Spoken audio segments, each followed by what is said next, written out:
Early in the morning on December 23, 2024, something scary happened in Tel Aviv. A loud alarm woke everyone up as many missiles called Hypersonic Palestine-2 fell on the city. The news said people were hurt and buildings were damaged. Ambulances and firefighters worked hard to help people. Everyone was scared, and this reminded everyone of the danger in the area. The Israeli government promised to find out who did this and take action. Everyone started to worry that this could cause a bigger fight. The missiles hit northern Tel Aviv, a bustling and vibrant part of the city that holds significant importance for the entire nation of Israel. This area is not just a residential zone but a hub of economic, cultural, and social activities. Northern Tel Aviv is a very important part of Israel. It is home to many families, businesses, and cultural institutions that contribute to the country's identity and economy. The neighborhoods here are known for their lively atmosphere with bustling markets, cafes, and parks that are always filled with people. Lots of people live there, and it's important for Israel's businesses and culture. The streets are always busy with people going about their daily lives, whether they are heading to work in the business district, visiting cultural centers, or simply enjoying the vibrant city life. This area is a microcosm of the larger Israeli society, reflecting its diversity and dynamism. Attacking this area is a big deal, even worse than the damage it causes. The physical destruction is devastating, with buildings reduced to rubble and streets left in chaos, but the psychological impact is even more profound. It sends a message of fear and vulnerability to the entire nation, shaking the sense of security that people rely on in their daily lives. It's like attacking the heart of Israel. Tel Aviv is often seen as the beating heart of the nation, a place where the country's spirit and energy are most palpable. An attack on this city is not just an assault on a geographical location, but an attack on the very essence of what Israel stands for. This attack wasn't just about hurting people or breaking things, it was about scaring everyone in Israel. The immediate reaction is one of panic and fear, as people scramble to find safety and protect their loved ones. The long-term effect is a lingering sense of dread, as the threat of future attacks looms large in the collective consciousness. Attacking where people live is very worrying and makes people think more bad things will happen. Families huddle together in shelters, trying to comfort each other while grappling with the uncertainty of what might come next. The fear is palpable, and it affects everyone, from young children to the elderly. People have worried about attacks in northern Tel Aviv for a long time. This area has always been a target due to its significance, and the threat of attacks has been a constant source of anxiety for its residents. Over the years, there have been numerous discussions and debates about how to best protect this vital part of the city. Even though Israel has good defenses, it's hard to protect everyone because so many people live there, and new weapons are fast and powerful. The Iron Dome and other defense systems have been incredibly effective in intercepting missiles, but the sheer volume and speed of modern weaponry make it a daunting task to ensure complete safety for all residents.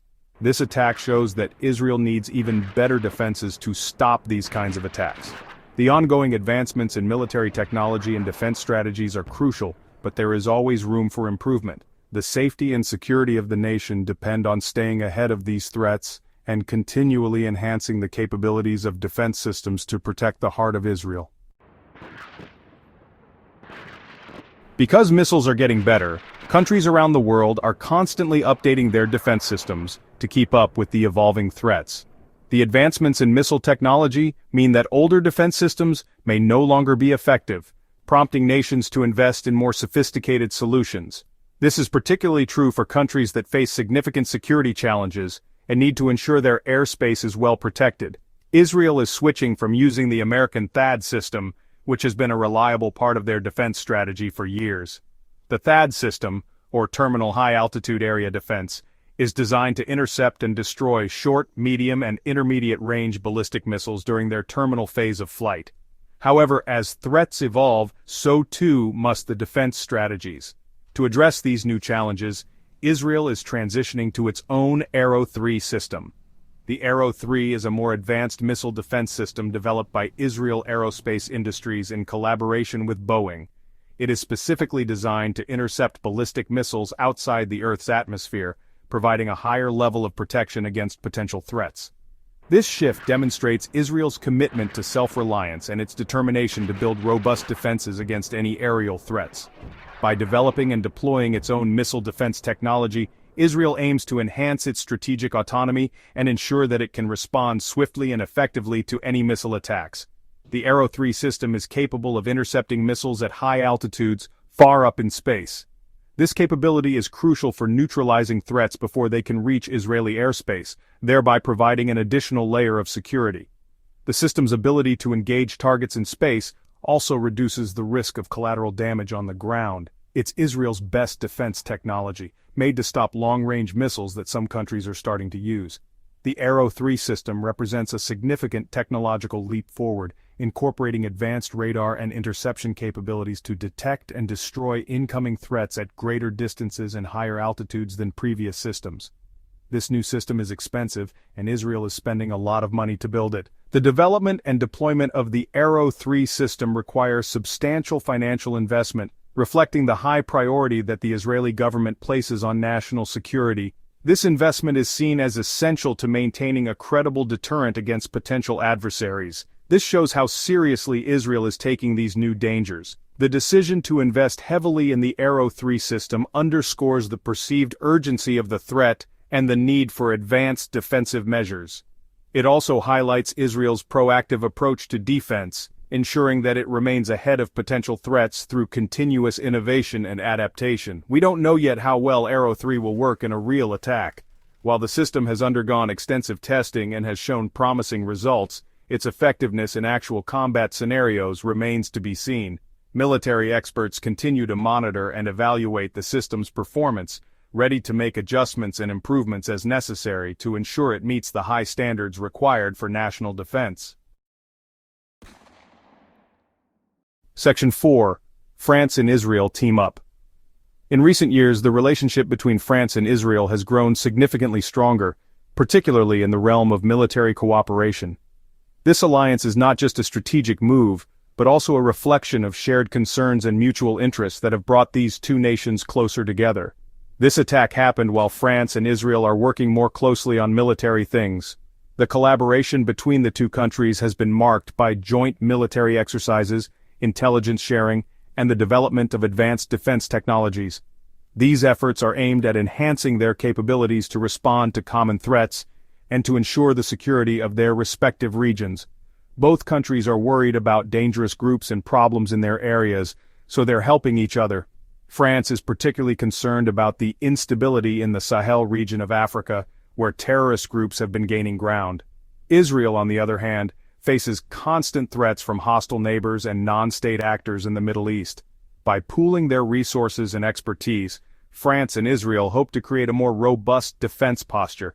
They're not just selling weapons to each other, they're also practicing together, sharing secret information, and working on new technology.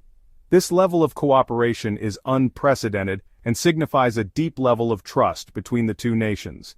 Joint military exercises allow their forces to operate seamlessly together, while intelligence sharing provides critical insights that can preempt potential threats.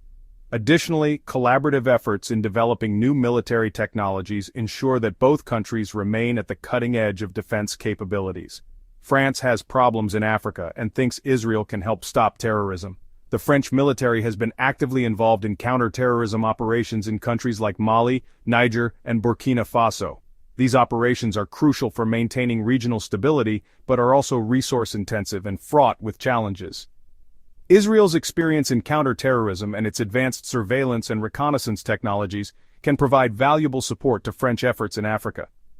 Israel likes that France is important in Europe and has good military technology. France's position as a leading military power in Europe and its influence within the European Union make it a valuable ally for Israel.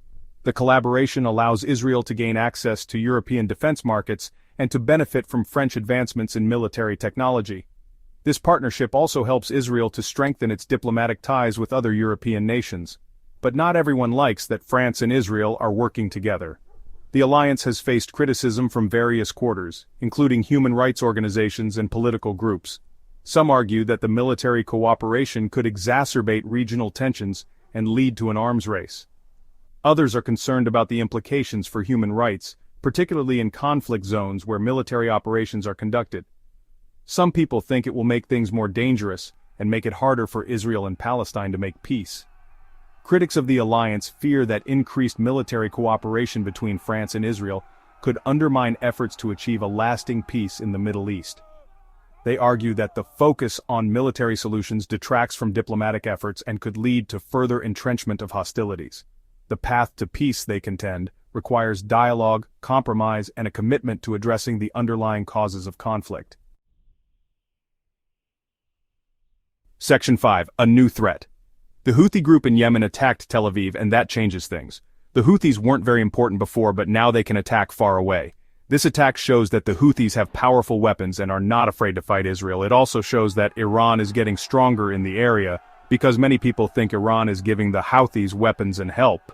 The Houthis were able to attack Israel even with its strong defenses. This makes people wonder if Israel's defenses are good enough and if they need to worry about new threats.